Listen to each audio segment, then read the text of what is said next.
done the, like, what was that, the improv podcast that you did? Yep. You were on. Yeah, did that a year. It was about a year and a half ago, maybe. Something like that. Yeah, it was with Will Fairbanks, and then after that, we couldn't nail anything down, and then we just went on this hiatus. I think you were probably in the midst of the whole switching studios, and then I started going on tour, and so it just was like hard to. Yeah. So you and I got to kind of reconnect a little bit at the recent film showcase that we put on. Correct. Yeah. And we caught up a little bit, but I still feel like there's a lot that we didn't dig into. So honestly, like I just feel like you have been insanely busy for like the last year. Is that something like that? Like a year and a half or so. Yeah. So maybe 2 years. Yeah. Catch me up a little bit on what like life of Mo has been like for like the last like year and a half.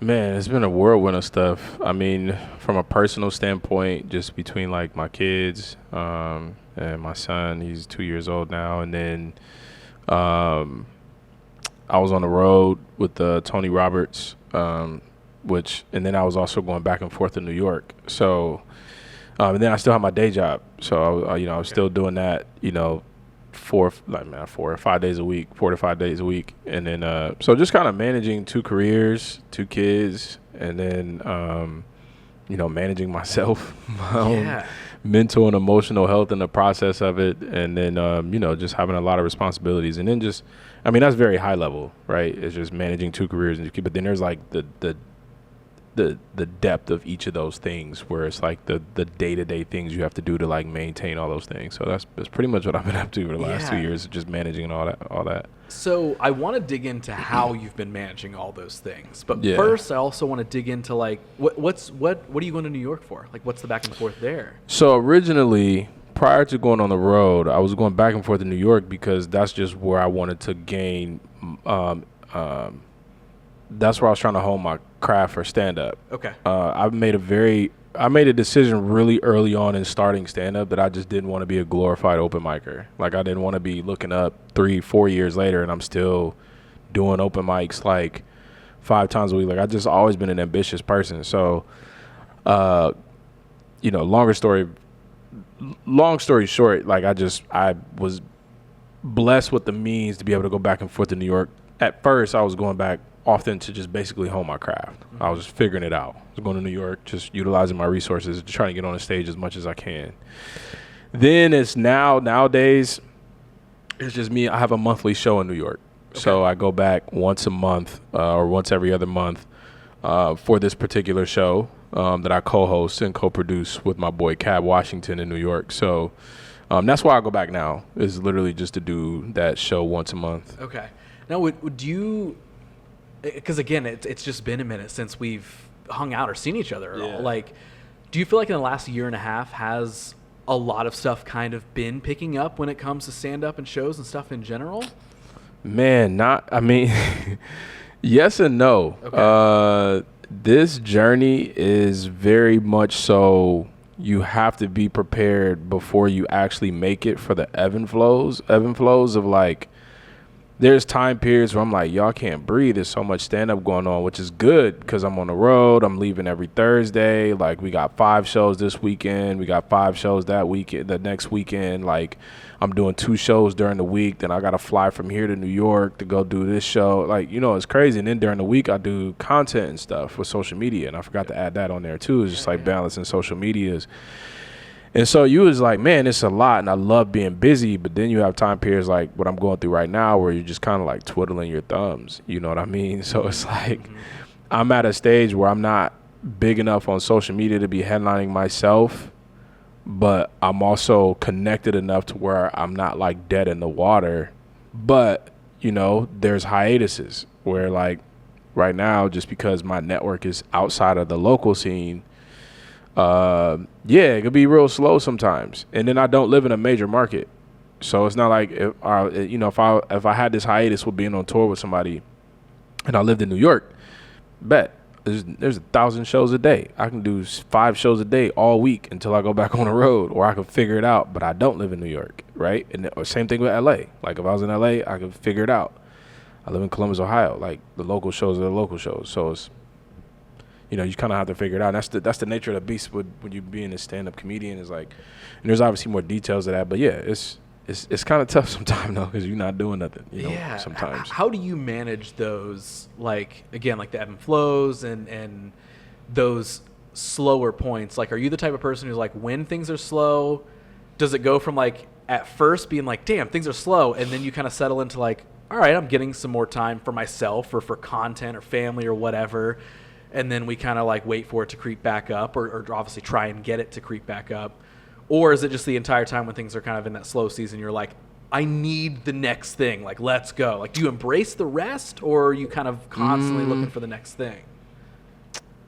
I don't think I'm at a place to embrace rest because I'm not successful enough to be resting. You know what I'm saying? That's how I look at it. Yeah. So when things are slow, it's almost like I don't know what to do with my hands. Like I don't like when things are quiet, it bothers me because I live for stand-up so much and I understand how I want to be great. So it's just like this internal flame that's like, when I'm not doing nothing, it makes me uncomfortable.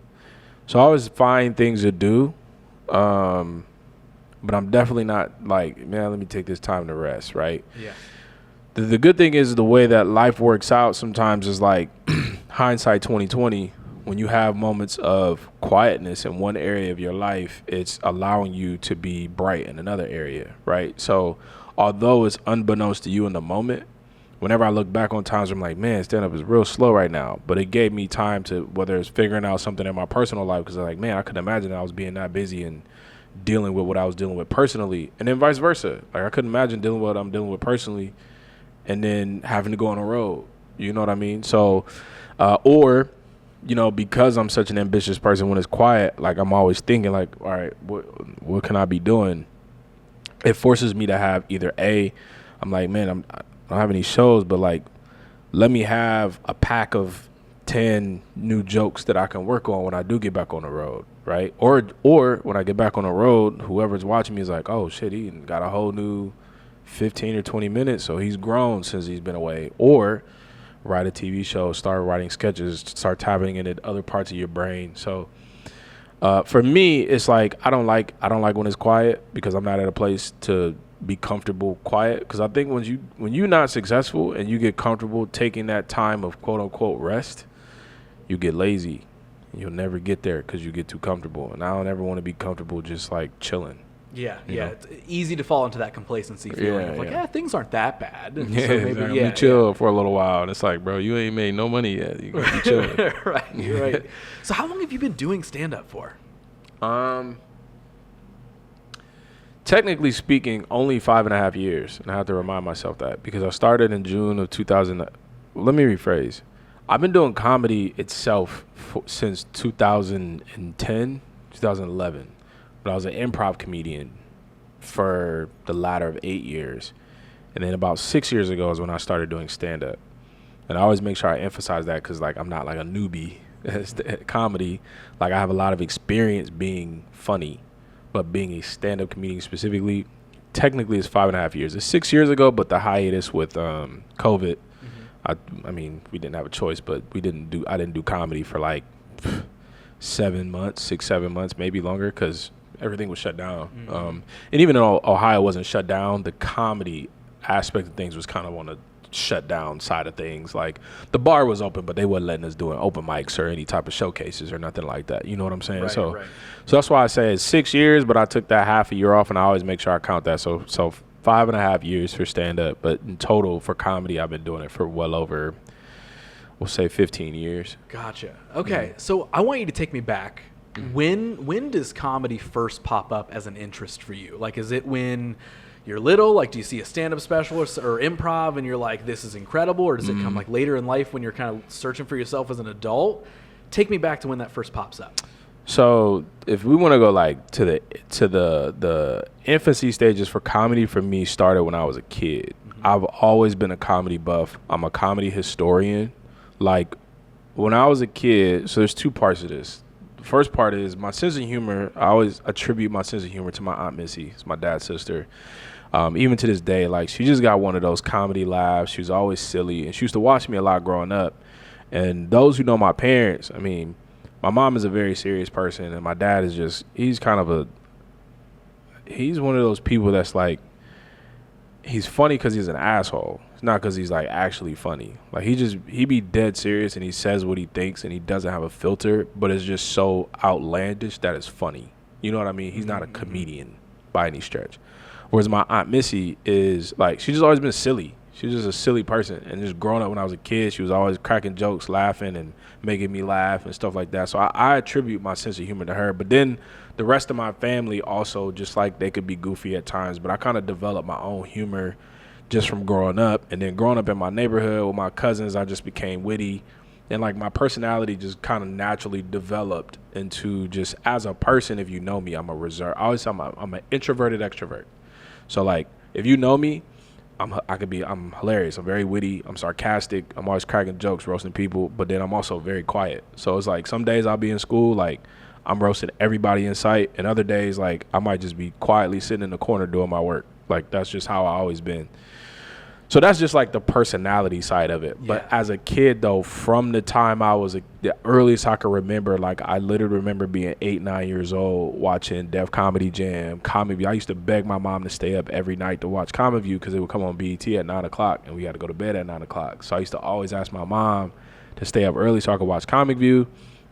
I still have DVDs of Def Comedy Jam, like to this day. Like I have Tracy Morgan's, I think it's Tracy Morgan's comedy special from HBO on DVD. Like I got the Martin Show on DVD. Like I loved humor growing up. Like I grew up Martin Show, Fresh Prince, but mainly I'm a huge comedy buff. Like a lot of people don't know that. Like I'll meet to this day. I'll meet some of my favorite old Comic View comedians from back in the day, and I still know jokes that they did at that time. That's why it's hard for me to steal a joke, because or somebody to steal a joke, especially if it's from like an old time, because I watched so much comedy growing up. Like, oh, I know that's from so and so on Def Comedy Jam episode, blah blah blah. You know what I'm saying? Like, yeah. So it started very young. It started very young as far as developing my love for humor. Okay. Yeah. And did you grow up here in Columbus? Or Nah, I'm originally from Cleveland. So I grew up in Cleveland. I grew up in both places. If you was to split up my life in half before college, I literally spent the equal amount of time of my life in both places.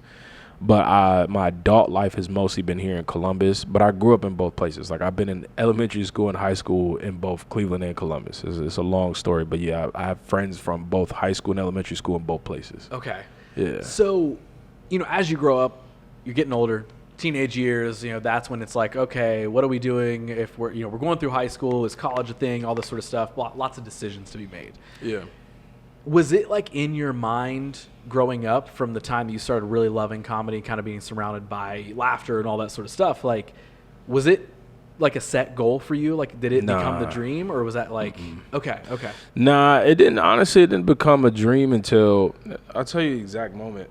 The exact moment that it became a dream was, I was a freshman in college, and before that, I was just like, I knew my freshman year of college, and before that, like, I really just didn't have a lot of examples. I had an older cousin who went to college, and I knew I was going to college. That wasn't an option for me. My parents, my dad was like, "You going to college?"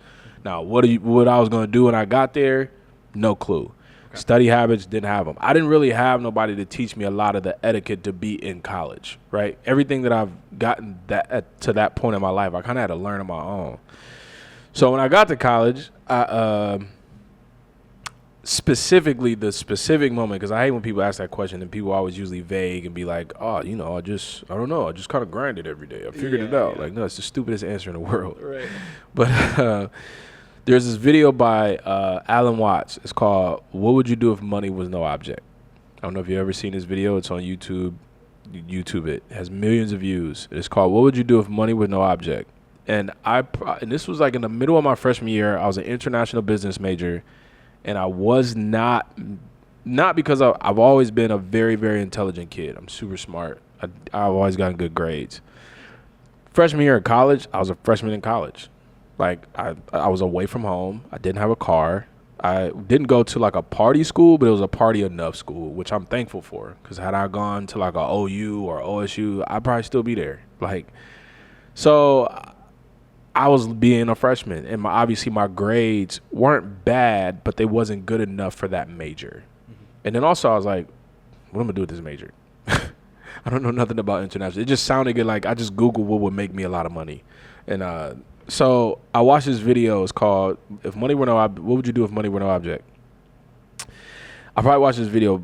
I randomly found this video on YouTube. I probably watched this video at least 100+ times, like verbatim. I would randomly for weeks. I would just randomly pull this video up and watch it over and over and over and over. And the gist of the video is, if money was no object, what would you do? And whatever you think of, that's the thing you should do. Mm-hmm. And I was like, what would I do if money were no object? I would make people laugh. And I love acting. I want to be a comedic actor. Yeah. So that's where I found improv. I was like, I want to be an actor, a comedic actor. And at the time, it was 2010, 2009, 2010. I couldn't find anything for a year. I just kind of was like intermittently searching. And finally, my Google searches came up where there was an improv theater starting in Dayton, Ohio called Black Box Theater. And it was in downtown Dayton. And I think they just hadn't opened the year before because I had been looking. And before that, I was just kind of doing like random acting classes, trying to join an agency, and it just wasn't really working out. But I discovered that this improv theater had just opened. I think I was one of the first classes in this improv theater, and that's kind of where I really started like my comedy chops. I did their curriculum. I graduated from that theater, and I continued to go, but I just wasn't in love with it. Mm-hmm. Yeah, I just wasn't in love with it. But that's basically where I started my like comedy journey. So enjoyed improv. It was almost maybe a means to an end at the point in time, maybe? I wouldn't call it a means to an end. I think it was just the start of a journey that I just wasn't aware of. Because like I loved doing it. My life was always great. It gave me a lot of life skills. It really honed in on parts of my personality that I didn't let shine a lot of times. But I would go on these hiatuses with it where I just like, I like it, but I don't love it. Mm-hmm. You know what I mean? Mm-hmm. I love being able to get on stage and make people laugh. I love being able to improvise off one word, and it definitely developed a tool and a set that would help me later in life. But in that moment when I was doing it, I was like, this is fun. It's cool. My life is great when I'm doing it. I'm just not in love with it. Was there any part of that like almost made you kind of question that, like, I want to make people laugh, or I want to do some form of comedy? Because like, you're doing a form of comedy, mm-hmm. but you're not exactly loving it. Maybe it's not clicking. We're going kind of like in and out of it. Was there anything during that time where you were like, I mean, this is fun, but maybe this actually isn't what I want to do? Like, I don't know. Like, yeah, all the time. Just because I would do, like, while I was there, it was fun. And while I was doing, it was fun. I actually enjoyed going to improv practice. Like, I loved going to improv practice because you do a lot of exercises before you just do improv or do scenes. And it developed a lot of skills that I still use to this day. But when I was away from it, it was like, man, I can't do this. Because I only felt good and I loved it when I was doing it. But when I was away from it, like, it was kind of like, I don't want to say out of sight, out of mind. It just wasn't this like yearning to go back. You know what I mean? It's like, yeah, I did it and I wanted to go back, but I wasn't in love with it. The feeling didn't carry. Yeah, the feeling didn't carry. And it was just like, I just knew I needed to be there at Wednesday at 6:00. It wasn't like, man, how can I do this tomorrow? It's like, I only got practice once a week. And it's like, man, if I could do this every day, I would. And that's when I started kind of mulling over at the time, like, well, let me move to Chicago or somewhere where I know that improv is like a huge thing. And I was about to really like be seriously into improv, but I knew I needed to leave. Mm-hmm. So I actually started mulling over that as well. Like, man, when I graduate, I'm probably just going to head up to Chicago or go to Atlanta and figure it out. Okay. So did you make that move at all? No, okay. I didn't, because so when I graduated, I was in the process. One of my cousins, he lived in Atlanta at the time. He now lives in New York, but at the time he was living in Atlanta. And I was like, man, I'm gonna move to Atlanta with my cousin. And his lease was up, so we was talking about. I was looking for a job here. I was looking for a job here in Columbus. I just graduated, and me and him was actually going back and forth about like moving in together. Like, we was actually in the process of figuring it out. And then I found out I was gonna have a daughter at the time. So I was like, man, I opted to stay, and I ended up not leaving. So, yeah. So when does the idea of switching from improv to stand-up start to creep in? You know what's funny is, like, when you go through life, I don't know if you're a faith person or not, or if you believe in God, but people that are faith-driven will understand this. Sometimes when you're not going the way that God has intended for you, he quickly reminds you what direction you need to be going in by basically stripping you to your lowest. And that's what happened to me. I was in a job. Me and my friend, one of my best friends, Jermaine Cook, he's like my brother. I remember talking to him at that time, and I just used to tell him all the time, like, I just feel like I'm waking up on accident. Like, I didn't have no purpose. Like, I was working a job that like, basically they they laid us off like 12 months in advance. Like, so, and then the job just itself was just like a shoddy ass pharmaceutical job. I didn't have no purpose with it. I was broke as fuck. Like, literally have screenshots, and I purposely did this. I screenshot my bank account at that time, and I had a daughter, and I was like struggling. And people used to always ask me when they were like, oh, you do comedy? I'm like, I would do improv. They'd be like, oh, so you do stand-up? And I used to be like, I don't do no fucking stand-up. I used to say it like I was offended, like, I don't do fucking stand-up. No, it's improv. Like, what are you talking about? Like, I used to be scared of stand-up. I was very scared of stand-up for a long time. Pretty much most of the time I was doing improv. And in June of 2019, I just kind of hit the lowest point of my life where I was just literally grabbing for straws to have some type of purpose. Like, I had no purpose. Like, I didn't have no career interests. Like, I was like, what am I gonna do? Go back to school? And I have nothing back in school that I want to do. Nor do I have the money to do it. There's nothing out here that I'm doing. I tried roofing. I tried to do my pharmaceutical job. Then at the time, I was still, even after I graduated, I was traveling back and forth between Columbus and Dayton to keep doing improv because I was comfortable with that theater. Then I finally found a theater up here, which I think was like after the fact. But yeah, I was going back and forth. And I just had no purpose. That's really what it was. I just had hit a very low point in my life where I had nothing to lose. I had nothing going for me. I felt like at that time I was broke as fuck. Like, I didn't have too much money at that time. I ain't gonna say I had too much. I had no money. I was paycheck to paycheck hard. Like, I had a decent job, but I was paycheck to paycheck.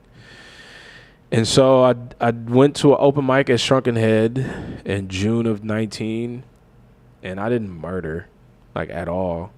I'm witty enough to always get by. I'll never officially bomb.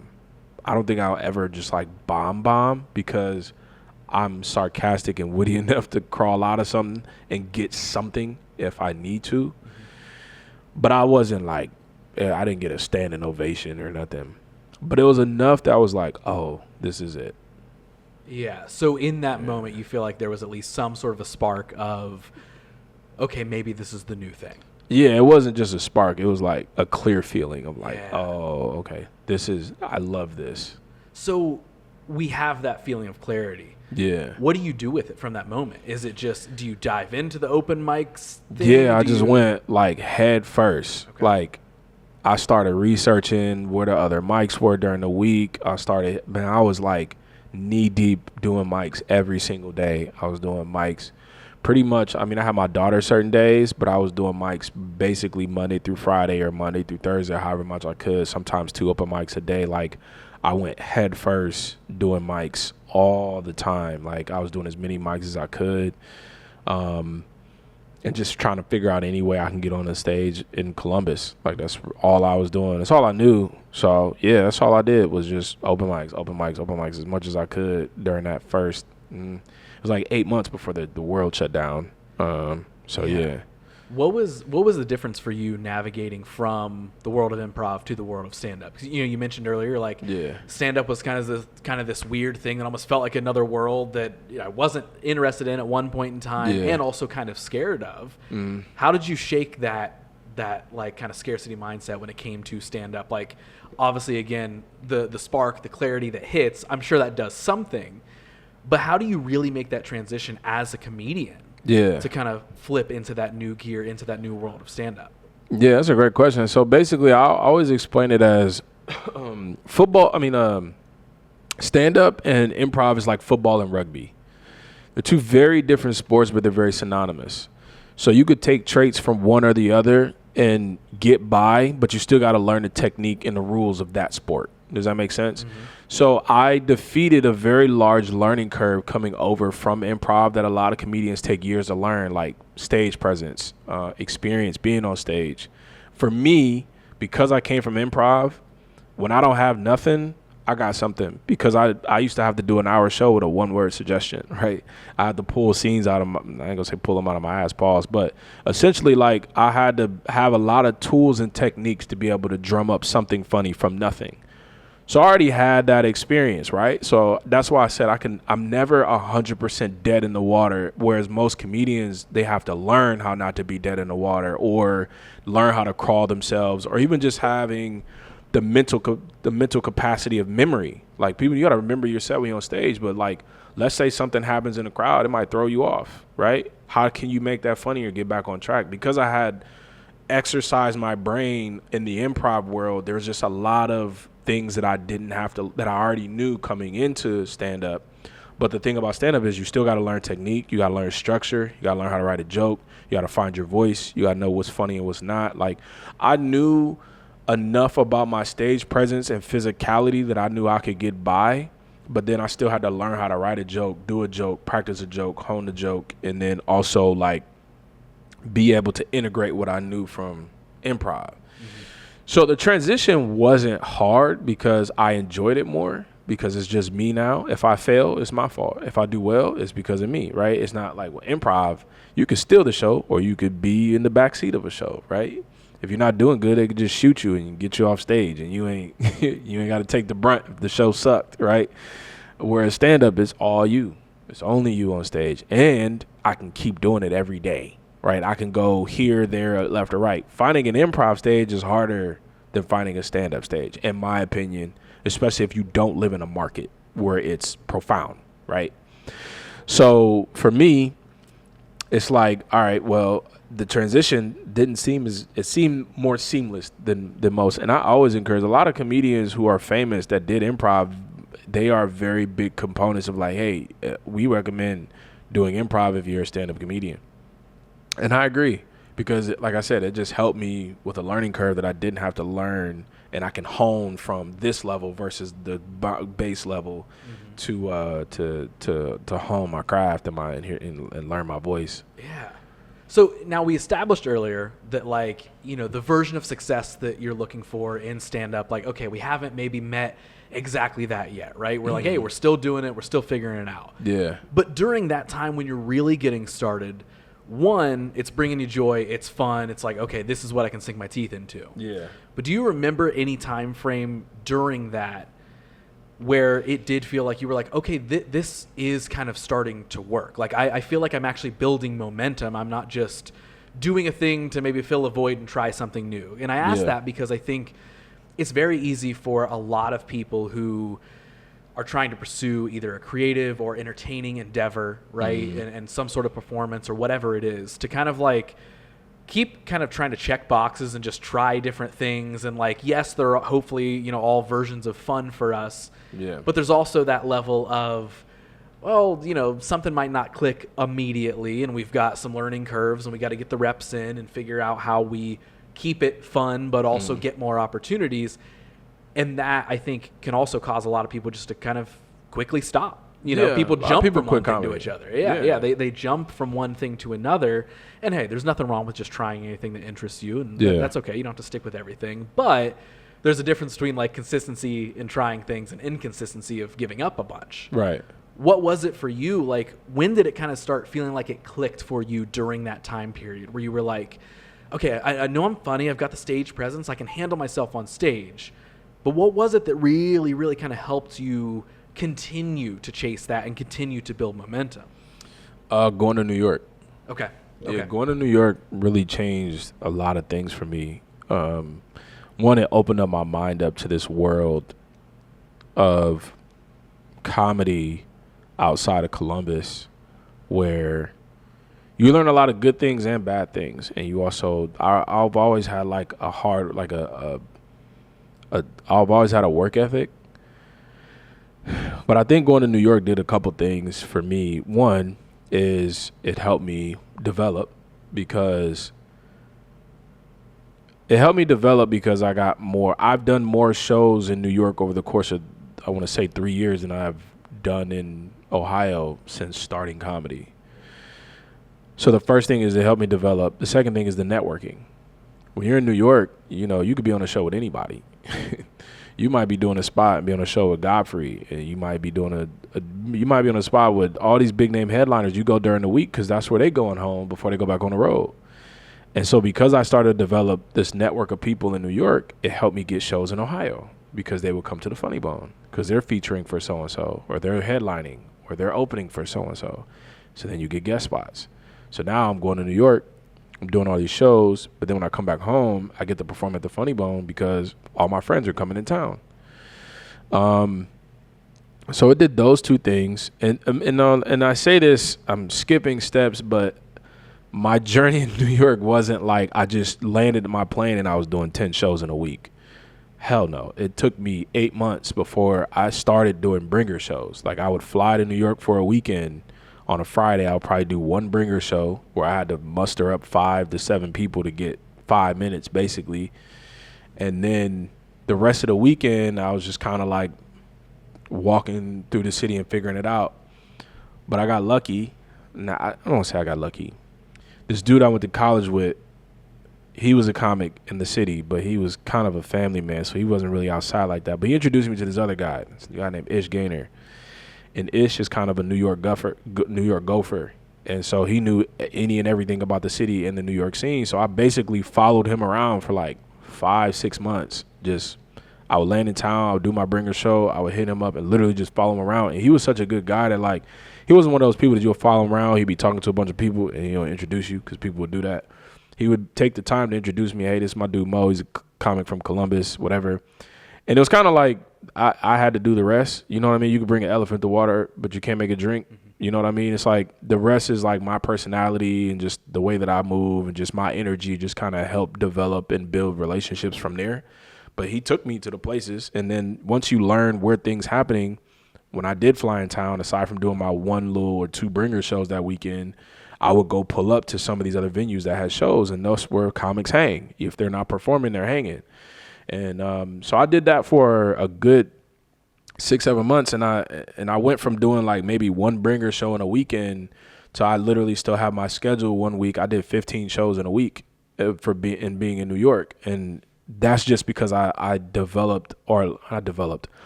the formula once I started going there. Which is a separate conversation, but basically going to New York, it helped my networking and it helped me develop faster. But then it also gave me confidence. And not only did it give me confidence because I got to get on stage all the time, but you start realizing like when you don't live in these big markets like the LA, the Atlanta, New York, Austin, when you've never been to these markets, in your mind, when you think about a New York or LA, you're like, man, this is shark infested waters, right? This is the upper echelon of all the comics live in these markets. And then once you start going swimming over there, you like, a lot of these sharks is just shark in the shadows, but they really minnows. A lot of people are lazy. A lot of comics are lazy. They take living in New York for granted. And I got smart, and I would purposely go to New York during the cold months. Like on purpose. I would go when I knew there was going to get a heavy snow or I knew the weather wasn't going to be that great. I would purposely fly to New York in December and November because I knew a lot of comics would drop out of their spots because they didn't want to go. You live there. It's cold. I ain't doing that. It's $20. I didn't care about the money. I just care about the time. So I would literally go. I would trek through the snow. I would wear my boots and I would walk from train to train in the slush, the snow, whatever. And I would go to the spots and I would purposely look at, like they had a master sheet, and I would purposely build a schedule where I was like, all right, on Saturday, I know these shows are happening at 7, 9, and 10 o'clock. And I would purposely take the train during when it was cold at certain points of the month, and because I knew a lot of those comics weren't coming. Mm-hmm. So I wasn't booked on the show, but I went up performing because I would show up. Interesting. Yeah. That's wild. Yeah.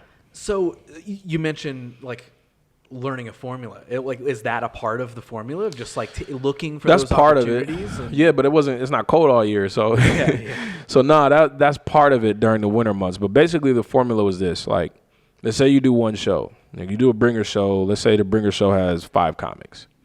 Out of those 5 comics, if not all 5, at least half of them have their own show. Right? So let's say out of those 5, I'm not a bubbly guy, so I might network with half, maybe 2. You add those 2 on Instagram. They have their own show. So next time you come in the city, you figure out what day their show is. Hey, could I do your show next time I'm in town? So then let's say you do their show. Or they get you into a show. So then you get on that show that they introduce you to. Let's say there's 5 comics on that show. You might network with half. Half got their own show. So now you know the first half from the first time you went. So let's call it 2 comics. Then you do this show and you network with another 2. So now you got 4 comics in your network. So now when you come in town, you could do the first show that you always did because they know you're funny. They've seen you. You've worked with them. And then these guys that introduced you to the show, they have also networked. They know you. So when you DM them, there's like, oh, I perform with this guy. I know him. So it's not a cold DM. It's warm now. Yeah. So now I'll do their show. And then on their show, you repeat, wash and rinse and repeat. That show might have 7 comics. You might network with half. Out of that half of them have their own show where they know where shows are. Cool. So then you see with the formula. Mm-hmm. But then in the midst, maybe the other half don't have their own show, but you got cool with them. Hey, I'm in town. Oh, dude, come. We're hanging out at X, Y, and Z. You show up. There's 3 other comics there. Oh, dude, heard about you. We're about to go down to this show, and what's the name? You want to perform? Oh, so-and-so dropped out. You want to perform? Or even if it's just like, hey, we're about to go down and hang at the comedy shop. You're hanging out at the comedy shop. Oh, this is so-and-so. He's the booker for this show. This is an indie show. Oh, cool. Nice to meet you, bro. Yeah. Then you and that person get super, super cool. Every time you come in town now, hey, yo, dude, I'm coming in town in 3 weeks. Do you have any spots available? We're going to do a guestie. Oh, dude, I got you. Come through. You might do that show like 3 or 4 times every time you come in town. And every time it's a different lineup. But he knows you're coming in town. But you're on the lineup with 5 other New York lineups.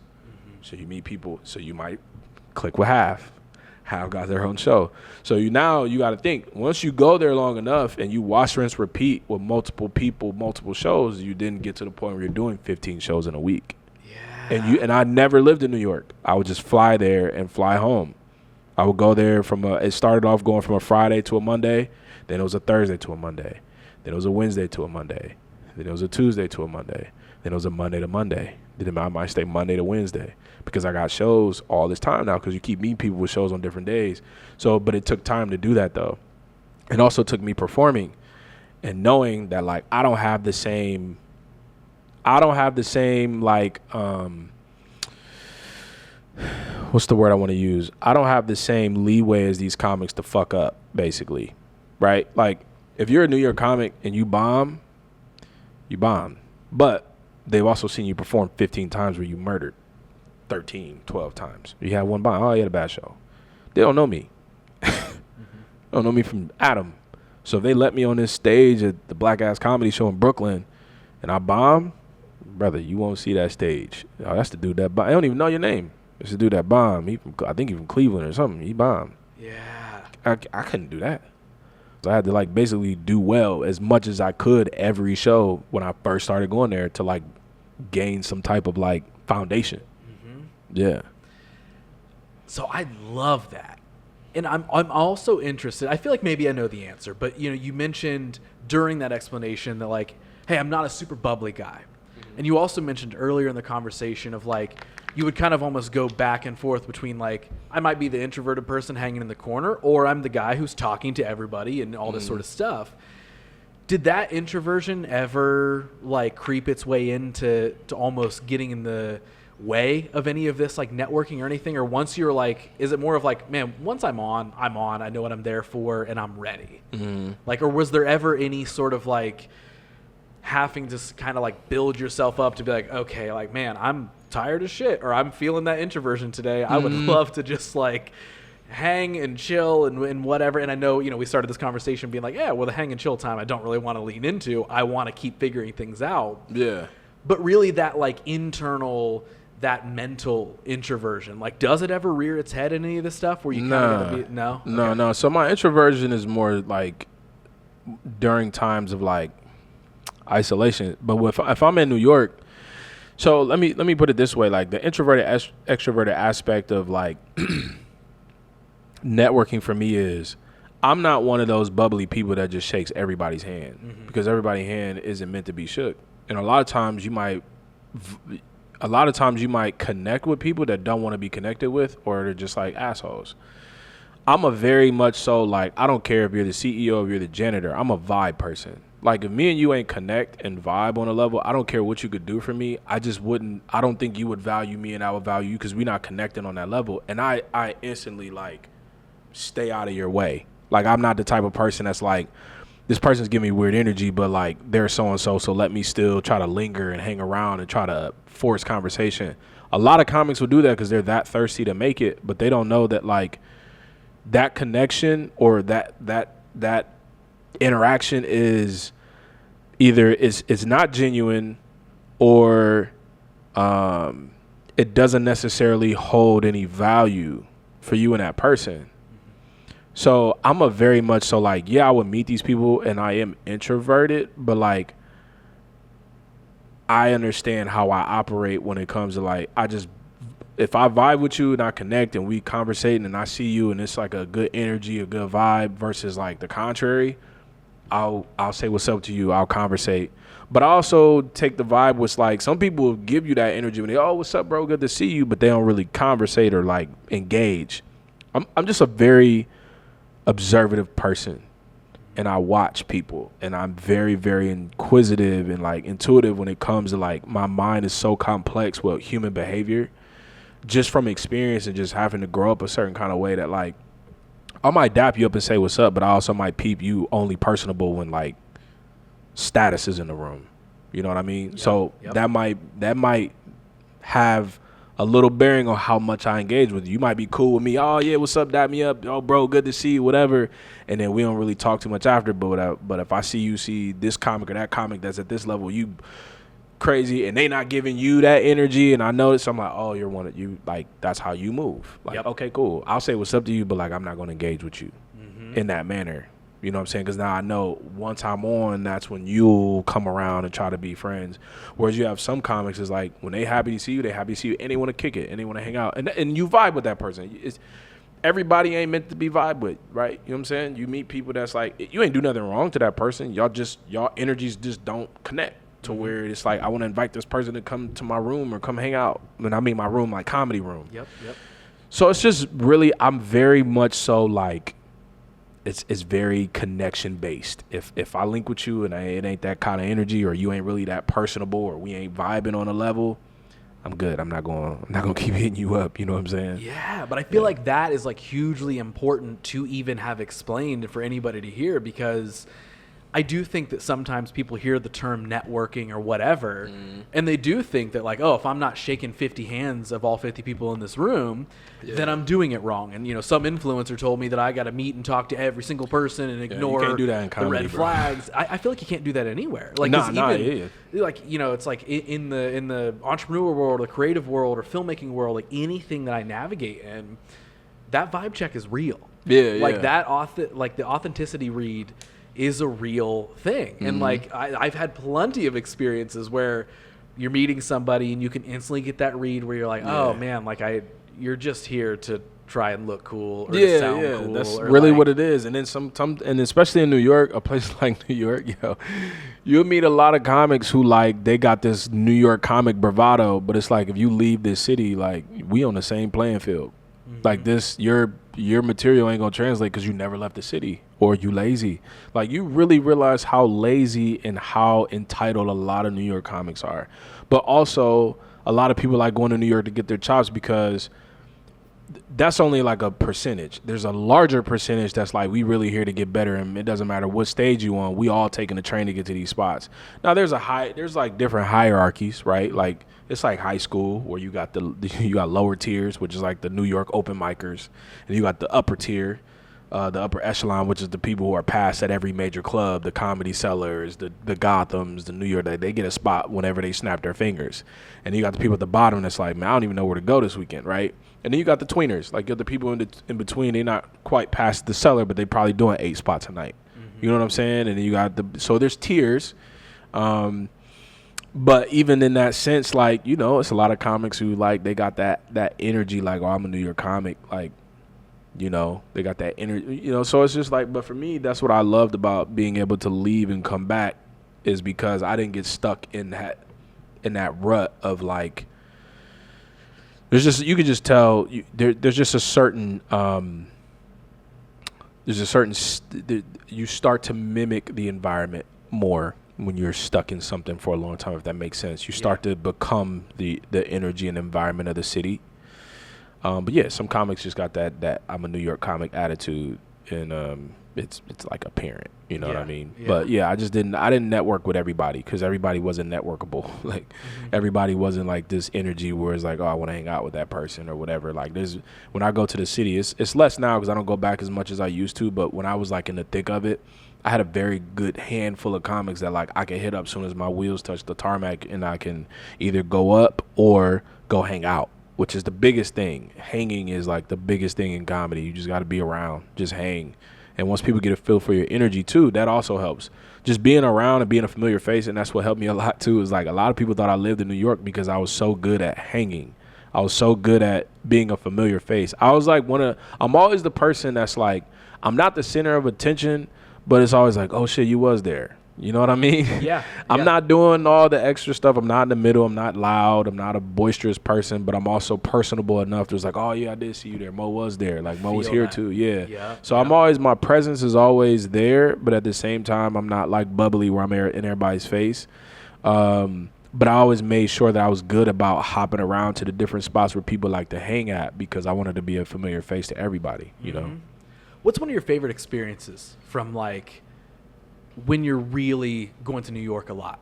Like, what is there like a favorite moment or story that pops up that you're like, man, like this was a solidifier for me to just 100%. When I first, I was going to New York a lot, and I was just kind of doing a lot of the small, like low rooms. And there's this one particular room. It's no longer, they're not doing it anymore. But Derek Gaines and Dave Temple had this room in Brooklyn called the Black Ass Comedy Show. And at the time, some will argue that this was probably the hottest room in Brooklyn because it was a late show. It was on a Sunday.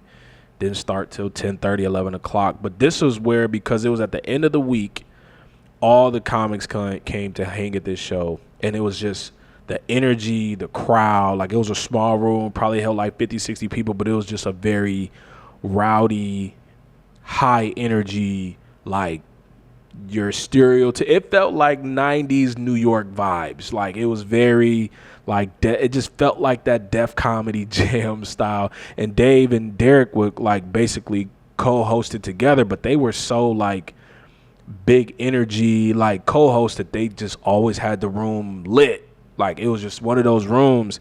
And I had been to a couple of their shows, and I was very intimidated because all the comics I was going up there was killers for the most part. Not all, some.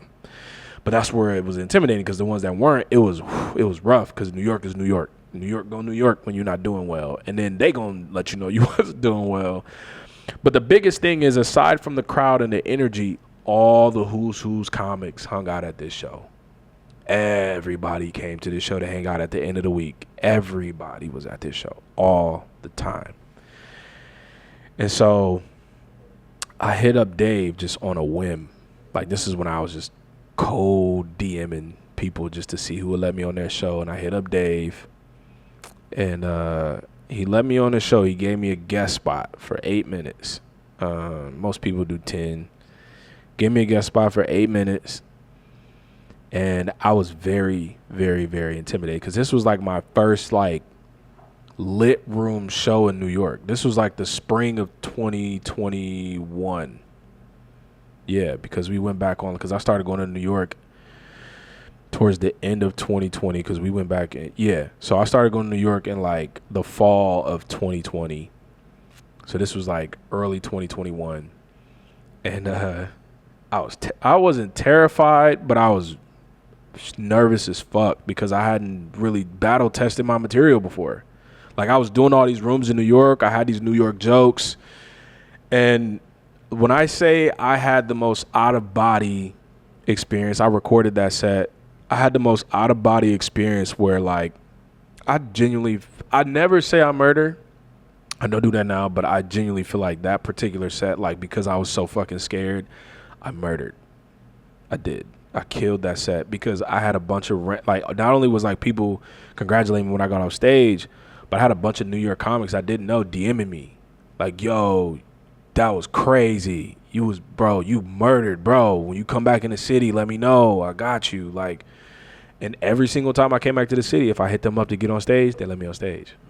And that stage is hard to get on. Like, everybody was trying to get on that stage because it was just such a hot show and it was dope, and nobody, they didn't just let anybody up. It was people that was begging them to get on that stage that like they got up there and didn't do well, and I was like, yeah, he's never getting back up again. You know what I mean? And I knew I had one shot because didn't nobody know me. So I murdered for all 8 minutes. And after that, every single time that I asked to get on that stage, they let me on. Yeah. What about, and this doesn't have to be specific to New York, maybe just comedy career as a whole. What about the flip side of that? Is there a memory from like the shitty side of things that you're like, man, there was this one thing that I did, and obviously you don't have to share details if you don't want to, but like, is there any of those moments where you're like, this sucked, but more importantly, what I'm looking for is this sucked, didn't really work out how I wanted it to, or just whatever, but here's what I did about it. Here's how I kept moving forward. Just like a time where like things, I mean, that's all the time. Like, yeah. like a defining moment, like where like just things just was like shitty. Yeah, even if it's like a time period, or if there's one thing that sticks out of like, man, like I thought I was going to have this opportunity and it fell through, or I did this show and it didn't go that great, or I didn't, whatever it is, and it made me feel this type of way where I was like, oh, fuck, like, okay, that was a gut punch. Like, that one sucked. That experience, that interaction, that show, or just even a time period. Maybe it doesn't have to be linked directly to a show or a performance or anything. Maybe it's just a time period where you were like, damn, like, I want this real bad, but I do not know how I'm going to fucking carry this with me. I don't know how I'm going to keep going for this. Now. Right now I'm going through that. Okay. Now, and there's probably other experiences, but I'll just like, it's all part of the journey. But like now is weird for me because this this hiatus for me right now from doing as much stand-up as I normally do, just because I'm on tour. I tour with Tony Roberts as his feature currently, but he's on another tour right now until May. And he's been on this tour since January. But during this time, at first, I was like, damn, I don't know what the fuck I'm going to do. Because, I mean, I do my own thing, but at the same time, like, the bulk of my shows was with him. I'm just not at that level yet. I'm just not. Like, and I don't go to, and like, when you don't go to New York, you're forgotten. If you don't go to New York for 6 months, they be like, who are you again? It don't matter how many years you've been going there. And that happens for people in New York. So it's like, I can't just go back to New York and be hopping on stages because everything changes so much. So during this time, I've been meeting a lot of dope ass people, like performing with my idols, being backstage with my idols, being next to my idols, getting game from my idols, meeting people that I looked up to on TV since I was a kid. I mean, like phone numbers, like in my phone, like personal interactions with these people. It hasn't really amounted to anything.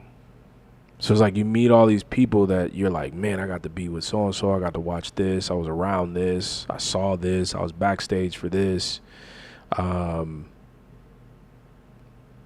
it's like it hasn't necessarily amounted to anything in stone.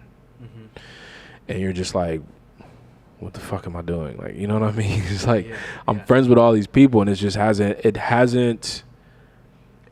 necessarily turned into anything. You know what I mean? And I don't mean that from like they got to do me favors. Right.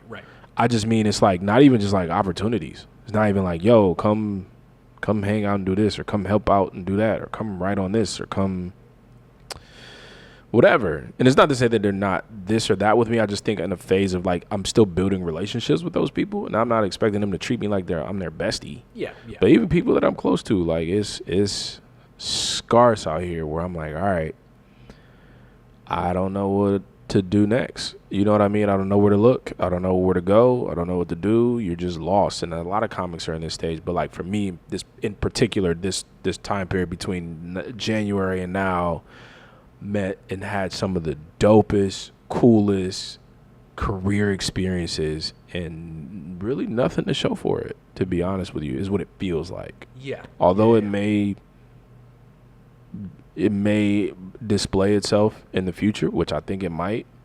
Obviously, God is like creating a play out of this somehow. But in the moment, based off what you asked me, like I would say right now, because just like nothing's come of all this cool experiences that I've been having.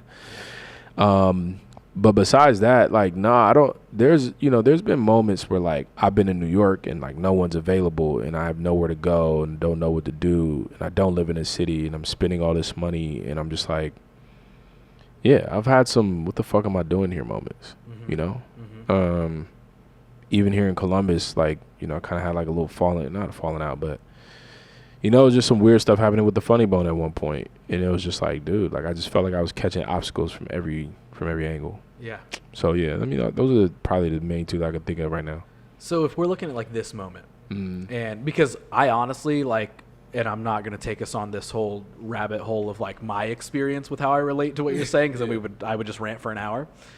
So I'll wrap that up by simply saying I feel a lot of what you're saying, where you feel like you're kind of on the brink of any opportunity popping up, or you feel like that level up is about to happen, but you're just in that limbo of, okay, but when though? Like, what the hell? Like exactly. we put some things in place, and I'm not really seeing the fruits of the labor yet. Yeah. But I would love to like, has there been anything that you have thought on, or maybe it's literally right now when I ask you this question? Let's take the YouTube video from forever ago. Yeah. What was it? If money wasn't... if money were no object. Money were no object, what would you do? Yeah. How would you use that for yourself now, right? And maybe you can take money and switch that into, connections or opportunity or whatever. Like, I'm interested to know, like, what do you feel like if it really comes down to, like, on your own shoulders of, like, okay, like, what the hell is my next step? What is the next door that's going to open? If you were to ask yourself that now, like that what would you do question, what would you say?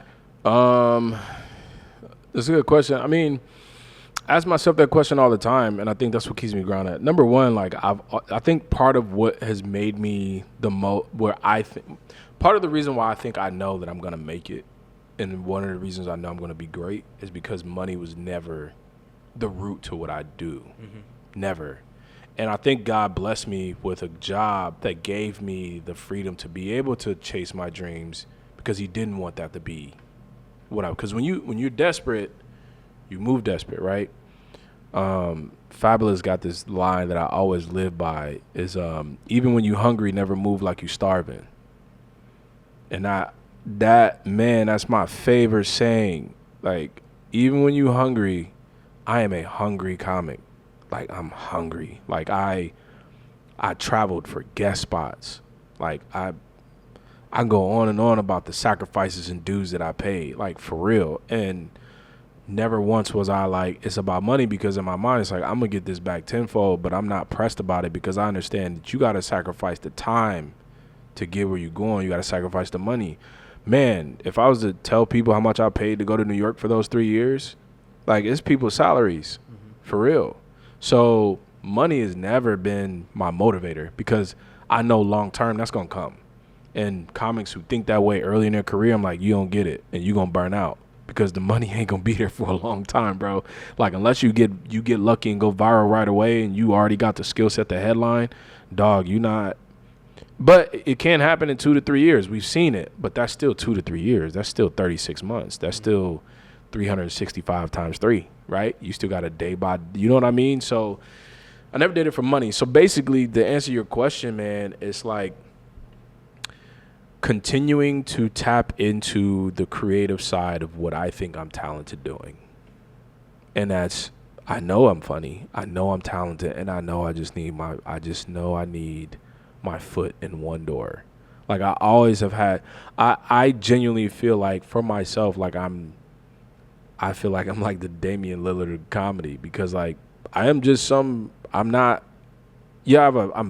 on Instagram in moderation, like, but when you look at the top 1%, I'm non-existent. You know what I'm saying? But do I think it's because comedy is subjective, so I'm not gonna say, do I think they're funnier than me? No, they just have a bigger platform. You realize a lot of people, Obama said this recently. We always have this misconception that everybody sitting at the table is the smartest. Nah, you just got a seat. That don't mean you smarter than me. You just sitting at the table where people can hear you talk. And I know if I get a platform to where I can display what I'm able to do, things might change for me. Whereas a lot of people, that's not the case. I do know I have the capability, just like, all the skits that I made on Instagram and just the way that my mind works with creativity, the way that people that I look up to as far as my comedy goats think that my ideas are funny. I've written things. I've created things. I have a very psychological and deep mind. So I know for me, it's like, if I just get that, not just one opportunity, but like, I'm not trying to say like, man, one thing and I'm just to the moon. But what I am saying is once my foot gets in that arena, things are going to change. Not everything, but things. And I know the trajectory for me, once that, whatever that thing is to get me in that boat, I know the sky's the limit for me. So really what it is just like continuing to answer your question is continue staying steady in the storm. That just means do what I was doing before the storm hit, which is continue to make skits, continue to voice note my jokes or ideas or thoughts, continue to be a comedian first, continue to write things instead of just be like, oh, I'm going to write this thing or that thing. Just do whatever comes in my mind as creative. If I think of like, man, I really want to write a love scene and it's on my heart to write the love scene, I'll write a love scene. Doesn't mean I'm going to create it. I'm not going to go get the cameras and shoot it, but it's the exercising of my brain for different topics and things that one day somebody will be like, hey, do you got a writer's pack? Well, I sure do, because I got 15 things that I just randomly just did when I thought about it. I can pull from those 15 things and put it on a drive, and here you go. Yeah. There's my packet. Hey, do you think you could write a skit about blah, blah, blah? It's crazy. I did write a skit about blah, blah, blah. All I got to do is reference this. This is already funny, and I could just add whatever I think is funny in the moment. Hey, do you think you can write an episode of something? Well, that's interesting. I wrote 4 episodes of me acting myself on a podcast, line for line, acting out every single line myself. I did this. Did it get a lot of views? No, but it lets me know that I can write 4 episodes of something that's 20 minutes a piece, and I was the only actor, and I had to do 3 different characters. So it's just a matter of just continuing to stay sharp. People always say if you stay ready, you ain't gotta get ready. And I know one day, one of these connections or whatever the case might be, somebody might throw me in the fire. You want to be ready. And that's all it is. And I know that time is going to come, and then that's when my coming out party is going to be. But I got to be ready for it, though. Yep. Let's talk about social media and Inner Circle. Yeah.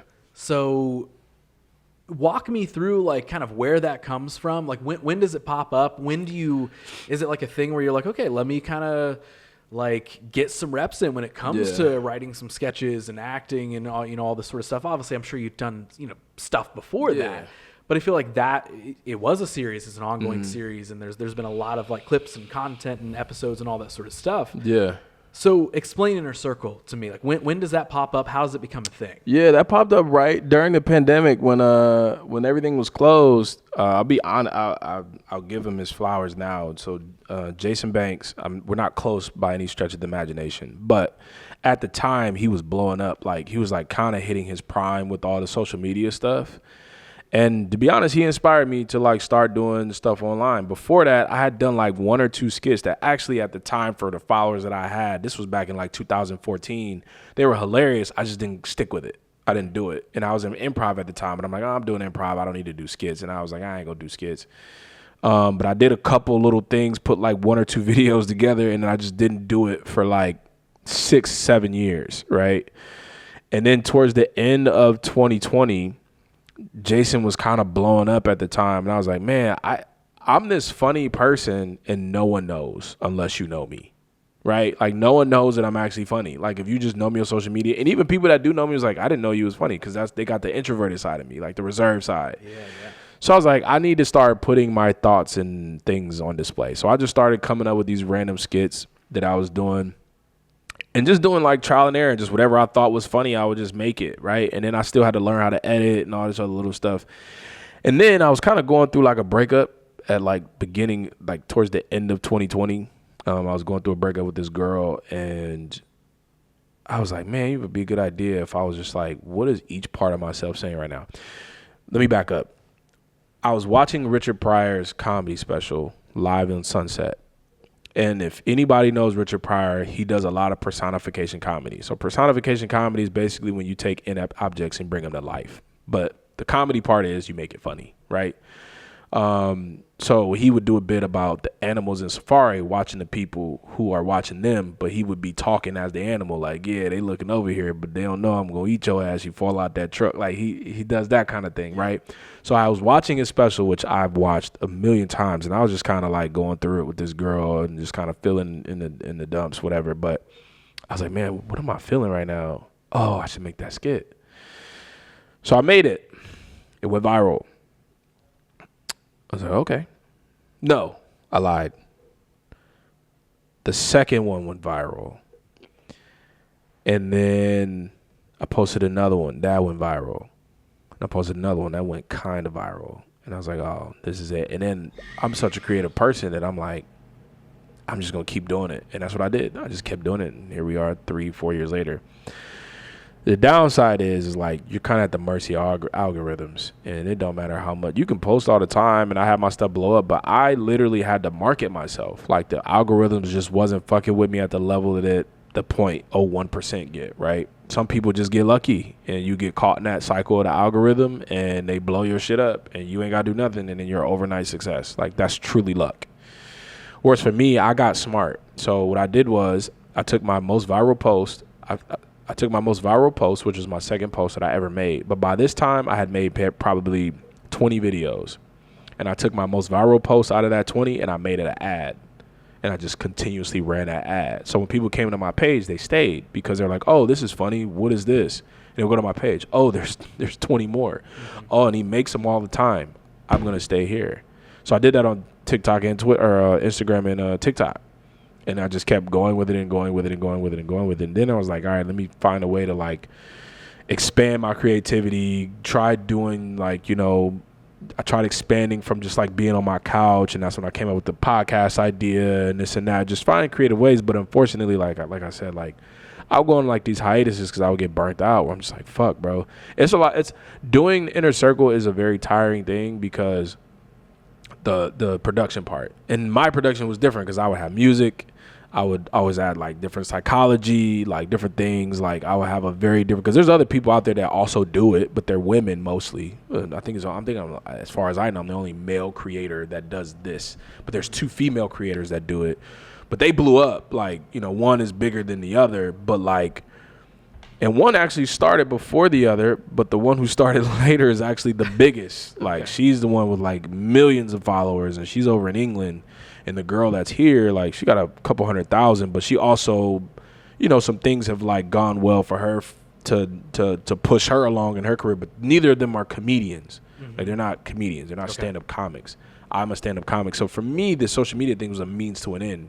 It's just to gain an audience to eventually go to transfer them to shows and ticket sales. Yep. Which is my goal. Which is why I don't mind pivoting from time to time because I'm still trying to figure it out. Mm-hmm. But yeah, it got big, and I have some posts that have done millions of views. Inner Circle itself has garnered tens of millions of views, but I'm at the mercy of the algorithm. So it's like I haven't quite hit the level that I would think that I would hit by now because it's been 3-some years. But also I started touring as a stand-up, and you're exhausted by the time you get home, and you got to create content, and now I got kids, I got my day job and all this other stuff, so it just was like tough to manage from time to time. So I would go on like little hiatuses for like a month or so, but then I would get back into it for 4 to 5 months, and then you know what I mean. Mm-hmm. So it was kind of like that thing.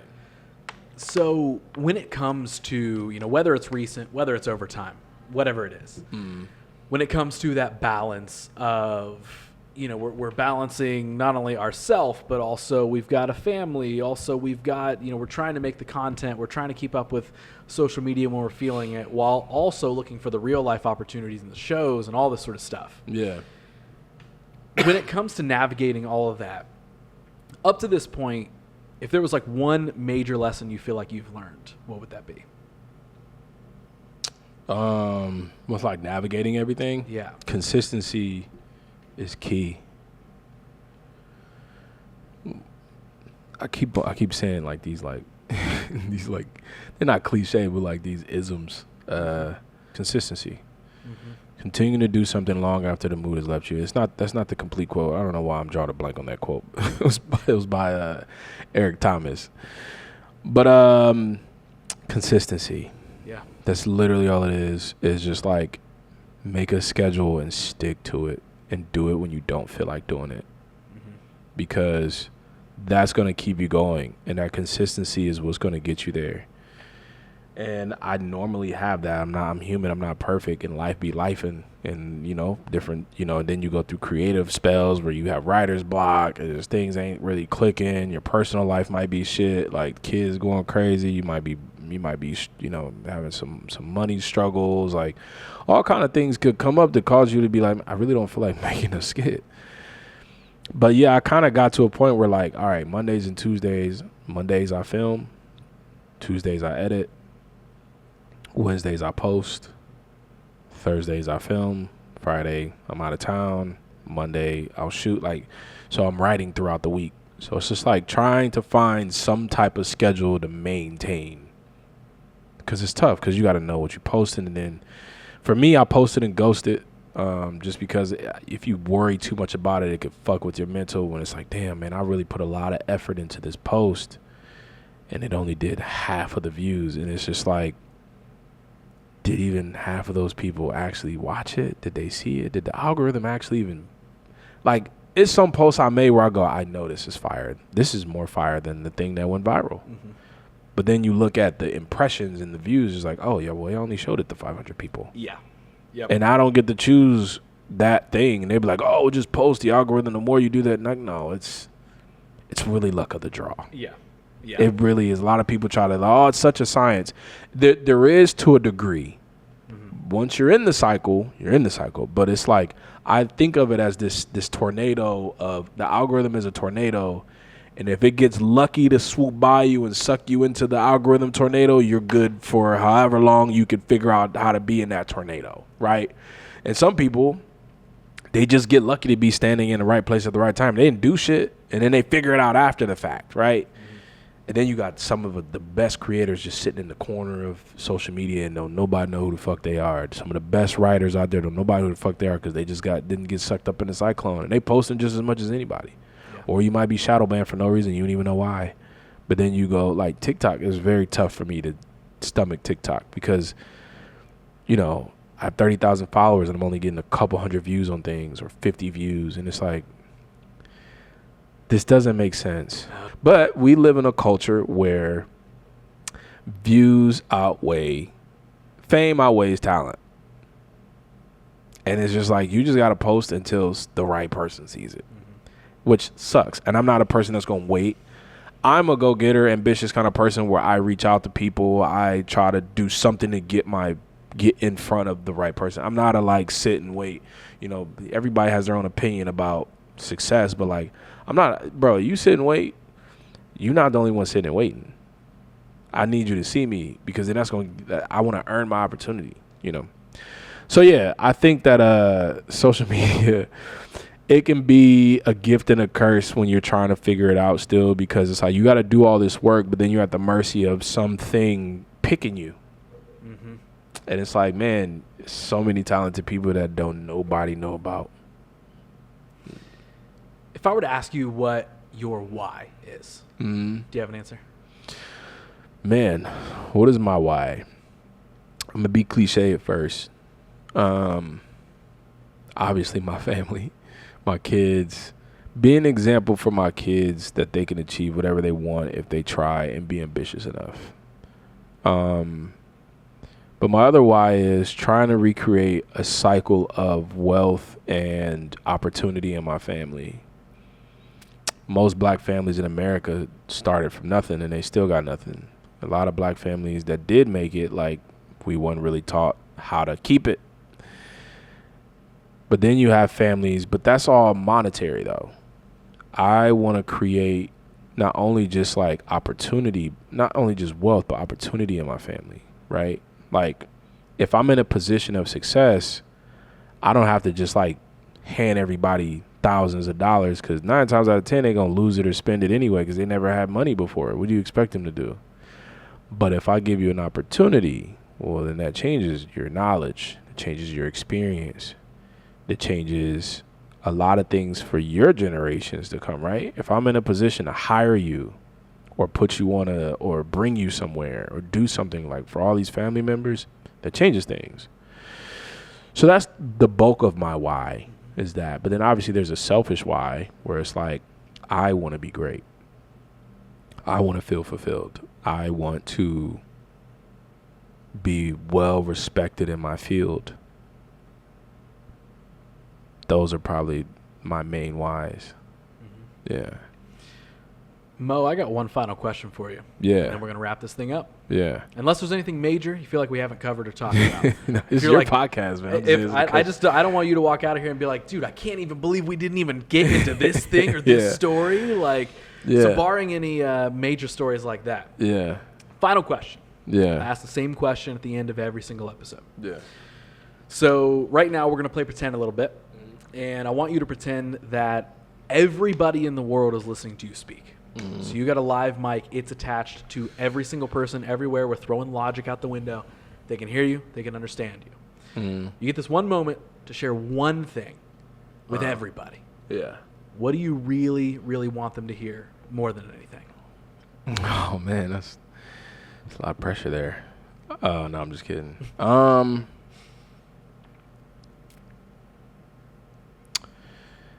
What do I want all these people to know?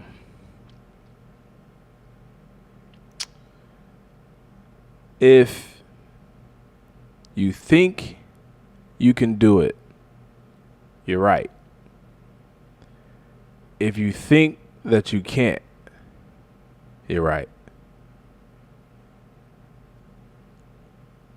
That's it. I mean, that's life. Like, you can apply that to anything in your life. If you think that you can't do it, you're right. You are 100% right. And if you think you can, you are also right. Even if it's impossible, you're closer by trying than not. Because if the goal is perfection, you'll at least be really good. And I take that with me because I ain't got no handouts, dog. Like, I don't. Some people have the luxury of mediocrity. Some people have the luxury of just being connected. I don't have that luxury. I don't live in LA or New York. I can't throw a rock and see so-and-so at an open mic on a Tuesday. And if I go on enough Tuesdays, me and that person might get cool. And then he might be like, you know what, man, you should come on the road with me. Man, look at that, man. It just worked out for me, didn't it? That don't happen in Columbus, Ohio, dog. That ain't how that works. There's maybe 2 touring comics in Columbus. One. You want to say Ohio? That can, like, bring people on the road? Nah, you can count them on one hand. That want to. Some of them probably just don't even fuck with Ohio. You don't even know they're from Ohio. So, for me, it's like, all right, well, you got to have a different mental capacity to make it. And I have to claw by myself because I don't live in either of these markets. And I can't just, if I'm not on the road with Tony Roberts, I can't just be like, well, I can still get 8 shows in this week because I can just go hit up my boys in town and I can go do this and go do that and go do this. Or if I'm in LA, I just go to Chocolate Sunday and see what celebrity I can rub elbows with. Or, man, I know so-and-so. I know he going to be in somewhere in California. I know he'll let me get on stage. Or I know this big name celebrity dude, man, I'm sure I can fly in town and go do, nah. I don't got that. So I got to do more than everybody else in my mind. This is the game that I have to play with myself. I have to do more than everybody else, and I don't have the same freedom. I got kids. I got responsibilities, and I got to be that much more clever. I have to be that much more, having that much more will and fight, and also, like, mental toughness when things don't go my way to still keep going. Because, like, If I was to just sit, I'll just be chilling. There wouldn't be nothing going on. Every single thing that I got was because I was proactive, I took initiative, and I was a go-getter. Everything. Like, people think that, they see me on the road with Tony Roberts. Like, he didn't he didn't like handpick me. Like, you come on the road with me. Nah, hell no. That first year, I paid out of pocket and followed this man around the country, essentially. Now, granted, he let me because I was a good energy. I was a good hang. I don't do drugs. I don't smoke. And I'm low maintenance, right? And then I'm funny. And he saw me grow. But I wasn't on the road officially. I was just, hey, do you have somebody to open? You do? Okay. Can I come do a guest spot? Cool. I would literally fly or drive to do guest spots and open. And I did that for a year. And then he let me feature because he had saw me grow. The other two comics that was like featuring and opening, they kind of went on they went on other tours. And the spot was open for me, but he had been watching me for a year. And I paid my way, so he knew I was hungry. He knew that I wanted to do this because he wouldn't. I mean, he might have paid for food if we went to dinner or something, but like on a larger scale for that first year, no. I paid everything out of pocket. And then I became the feature, and being a feature on the stage, like that's a game changer from a material perspective. So like the reason why I'm saying this is I asked to go on the road. He didn't just pick me. And then when it came to being a feature, I asked, hey, can I just not have to call you and ask? Can I just be on the marquee to come? He said, yeah. All the shows that I get to, all the opportunities I got was because I asked. Nobody's giving me a handout for shit, bro. So I say that to say, like, if I thought to myself, man, I can't, I would have been right. And I wouldn't have asked. I wouldn't have had no tenacity. I wouldn't have had no sense of urgency. But because I believe in myself and I know it's going to take the right connection and the right opportunity for me, genuinely, I got to have a mental toughness. And that's what I say to myself. And I always repeat those things that I kind of dropped in here, even when you're hungry, never move like you're starving. Like, I am a hungry comic, but I'm not desperate because you can see it. So that's probably what I would tell everybody, to be honest. Dude, I love it, man. This is a blast, dude. Nah, yeah, this is dope, man. This is dope. I haven't had to like dive into my story in a while. Yeah, that's cool. Yeah. Man. Well, I'm glad that we got to, and I appreciate you being down to come on the show and do just that. Yeah. Before we officially say goodbye, we've done some social media talk in this episode. Where can people find you? Do you want them to find you? Where can they keep up with you? No, I don't want anybody to know who I am. No, I'm just kidding. We're going back to the corner over here. We're going to hang out. We're going to hang out in the corner by myself. Nah, you can find me on Instagram at Mo_funny with 3 Y's. That's Mo_funny. You can find me on TikTok with the same name, Mo_funny. YouTube is Mo Hill Comedy. And I think that's it. Yeah. Also follow the show that I co-produce, the Running Late comedy show. We do it once a month in New York at the Stand. We basically have had a residency there for the last couple years. So we'll be at the Stand this Sunday. But follow Running Late comedy show, and then follow me at Mo_funny. Dude, yeah. Thank you so much for doing this, man. No, Ross, thanks for having me, man. Stoked we got to make it happen. Finally. Yes. Finally. Yes. It took some time, but I'd say the wait was worth it. It was. We made it looking forward to this coming out, man. Excellent. We did it.